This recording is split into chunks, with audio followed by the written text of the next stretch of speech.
Man of God, at this point, emphatically, does everyone have a star? Yes and no. Everyone has a star, yes. Everyone doesn't have a star, no. And then everybody has a star, yes. It's yes, no, yes.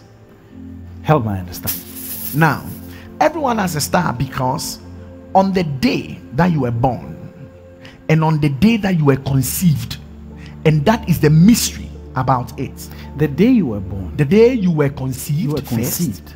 And the day you were born, okay, your star started to show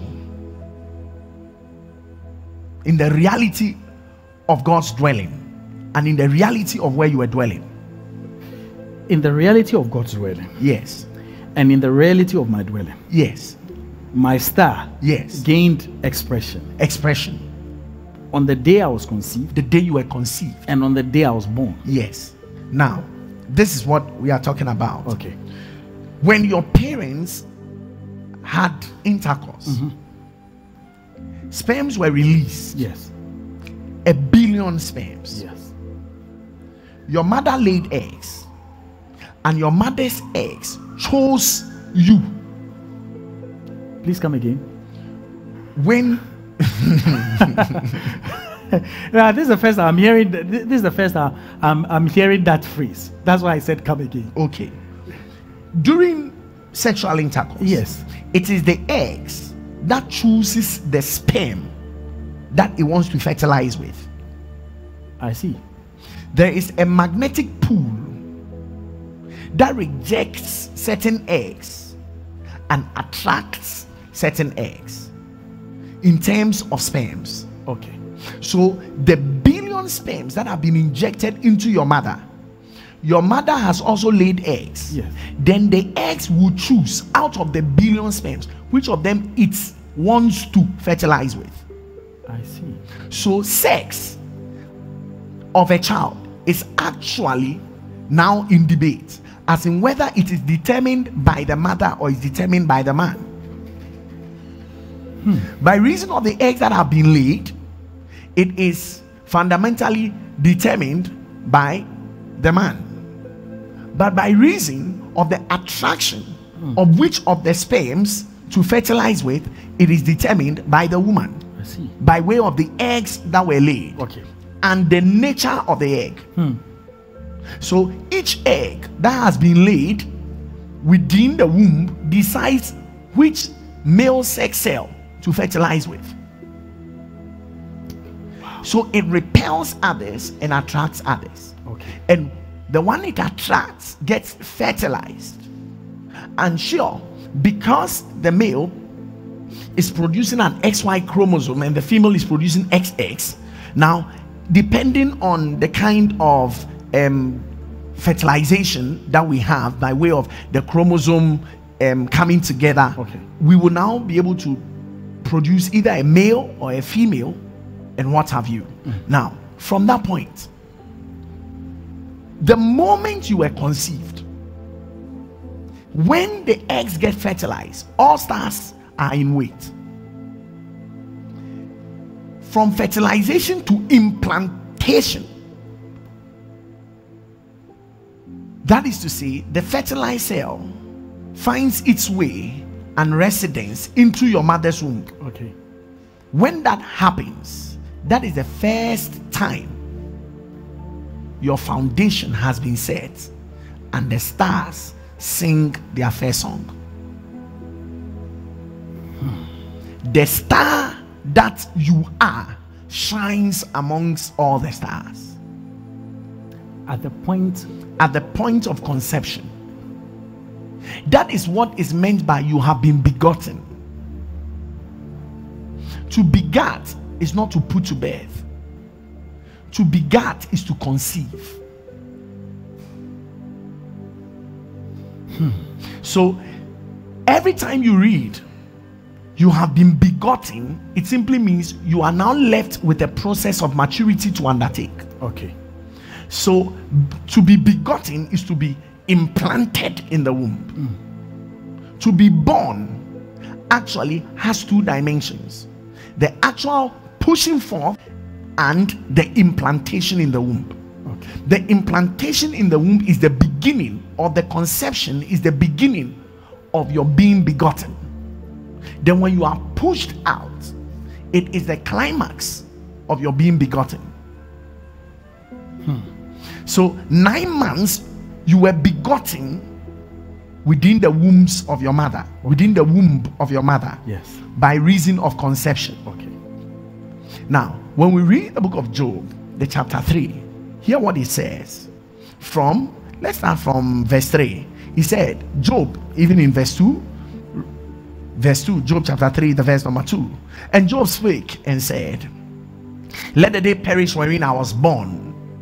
So watch this. He's talking about the day wherein he was born. Yes. Then he said, and the night in which it was said, there is a man child conceived. Who said it?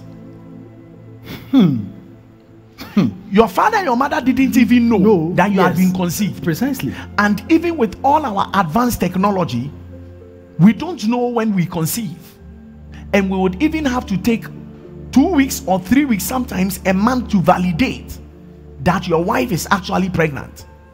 And the night in which in which it was said, there is a man child conceived. Who said? That's a question. Who said? Your stars said it. I'll show it to you in that same chapter. Now, let that day be darkness. Let not God regard it from above. So watch this. God, he looks at us through our stars. Okay. I'll go further. Yes. Now he said, neither let the light shine upon it. Let darkness and the shadow of death stain it. Let a cloud dwell upon it. Let the blackness of the day terrify it. As for that night. So watch this. It was the day you were born and was the night you were conceived. Let's go back to Job 3 verse 3, and then we'll look at it with verse 6.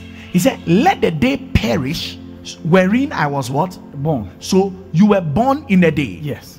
And the night in which it was said, there is a man child conceived. So the night speaks of your conception. Yes. And the day speaks of your birthing. Yes. Now what is? As for that night. So what do you think he's talking about? He's talking you're being born or you're being conceived? Your conception. Good. Let darkness cease upon it.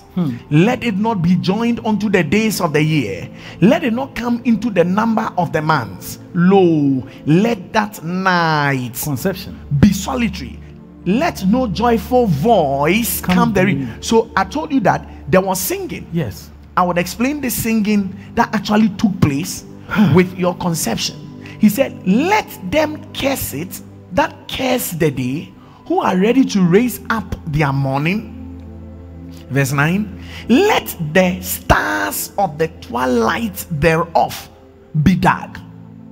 Let the stars of the twilight thereof be dark. Let it look for light, but have none. Neither let it see the dawning of the day, because it shut not up the doors of my mother's womb, nor hid sorrow from my eyes. So let us look at verse 9 and verse 10 again, if you can read it for me. Verse 9. Let the stars of the twilight thereof be dark. Now, what is the stars of the twilight thereof? Is it the stars of the twilight thereof in the day, or the stars of the twilight in the night? As you read from verse 8, let's go back to verse 8. In verse 8, let them curse it that curse the day, who are ready to raise up their mourning. Now let us go to verse 7. He said, no, let that night be solitary. Be solitary. Let no joyful voice come therein. Let no joyful voice come therein. Yes. He's talking about that night. Yes. There should be no joyful voice coming into that night. The night of his conception. The night of his conception. Okay.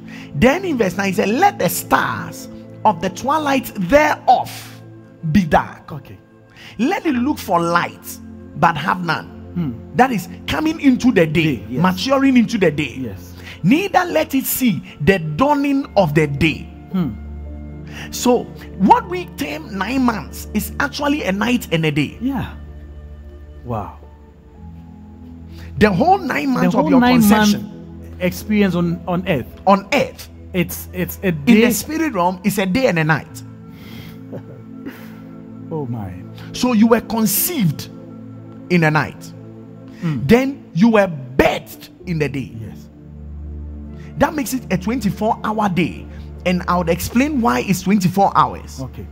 As we carry on. Because it is actually speaking of what you are supposed to come and do in this world in one day.